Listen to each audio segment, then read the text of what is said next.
नमस्कार दोस्तों, मैं सौरभ सिंह, सामाजिक कार्यकर्ता बागेश्वर पिथौरागढ़। दोस्तों, आज जानेंगे कि गंगोली हाट थाने में लगाए गए आरटीआई के बारे में। क्यों आरटीआई का जवाब न देना भारी पड़ा गंगोली हाट थाने को।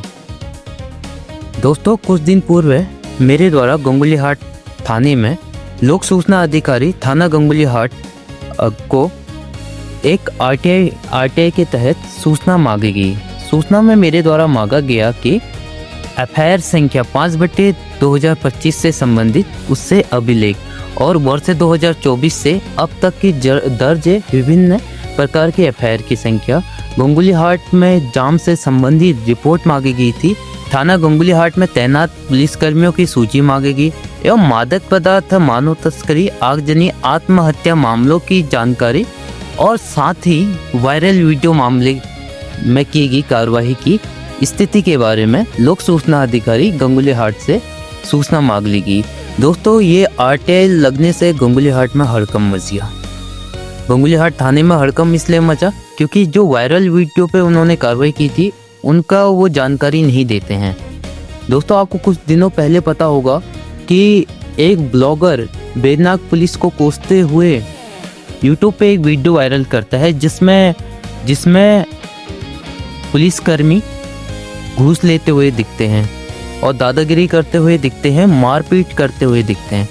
वो पुलिसकर्मी कोई और नहीं, गंगोली हाट थाने के एक मोहम्मद अकील सिद्दीकी जी इस पे शामिल थे और वो खुलेआम दादागिरी कर रहे थे। लेकिन उनकी दादागिरी का वीडियो वायरल हो गया सोशल मीडिया पे और मेरे द्वारा लोक सूचना अधिकारी गंगोली हाट से इस बारे में सूचना जब मांगेगी तो उनके द्वारा तथ्य छुपाए गए, तो उनको तथ्य छुपाने का नतीजा भुगतना पड़ा। मेरे द्वारा प्रथम अपील की गई। प्रथम अपील मेरे द्वारा वरिष्ठ पुलिस अधीक्षक कार्यालय पिथौरागढ़ के समक्ष रखी गई और मेरे द्वारा मांग की गई निर्धारित समय सीमा में सूचना न देना, अधूरी अपूर्ण सूचना देना। यदि कोई अन्य शाखा से सूचना थी तो धारा 6(3) के तहत ट्रांसफर न कर देरी के लिए कोई वैध कारण न बताना। इसके तहत मैंने अपनी प्रथम अपील की।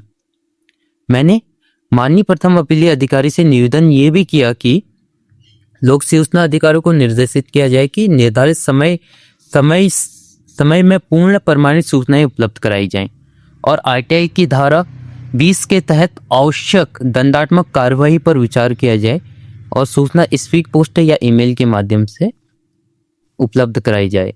महत्वपूर्ण बात यह है कि आरटीआई एक्ट नागरिकता को पारदर्शी और जवाबदेही सुनिश्चित करने का अधिकार देता है। यह किसी व्यक्ति या समुदाय विशेष के विरुद्ध नहीं है। यह कानून के तहत जानकारी प्राप्त करने का एक वैधानिक प्रक्रिया है। दोस्तों, यदि आपको भी समय पर सूचना नहीं मिल रही है, अधूरी जानकारी दी जा रही है या अधिकारी जवाब नहीं दे रहे हैं, तो आप भी धारा 19(1) के तहत प्रथम अपील कर सकते हैं। डरिए मत, आरटीआई आपका संवैधानिक अधिकार है और इसका फायदा उठाइए और जहां पे भी गलत हो रहा है आप उस गलत के खिलाफ आवाज उठाइए वहां पे। लेकिन अब देखना दोस्तों, ये दिलचस्प होगा कि गंगोली हाट थाने के जो मोहम्मद अकील सिद्दीकी थे उनकी दादागिरी कितनी दूर तक चल सकती है, क्योंकि उनके द्वारा बहुत सारे फर्जी एफआईआर लिखाए गए। वे वीडियो में घूस मांगते हुए दिख रहे हैं, तो जरूरी है कि उनके द्वारा उनके बहुत ही निर्दोषों को यहाँ पे उन पे एफआईआर लिखाई होगी। मेरे ऊपर भी 5/25 के तहत उन्होंने एक फर्जी एफआईआर लिख दी और एफआईआर इतनी तगड़ी लिखी गई 7 धाराओं के तहत मुझे आतंकवादी सिद्ध करने के लिए उन्होंने एक एफआईआर लिखी। लेकिन कहते हैं सत्यमेव जयते, सत्य की हमेशा विजय होती है और वो इस पे भी नाकाम होते हुए मुझे दिख रहे हैं, क्योंकि वो सबूत नहीं जुटा पाए, क्योंकि एक हिंदू आदमी ये चीज़ नहीं कर सकता है। नमस्कार दोस्तों, जय हिंद, जय भारत।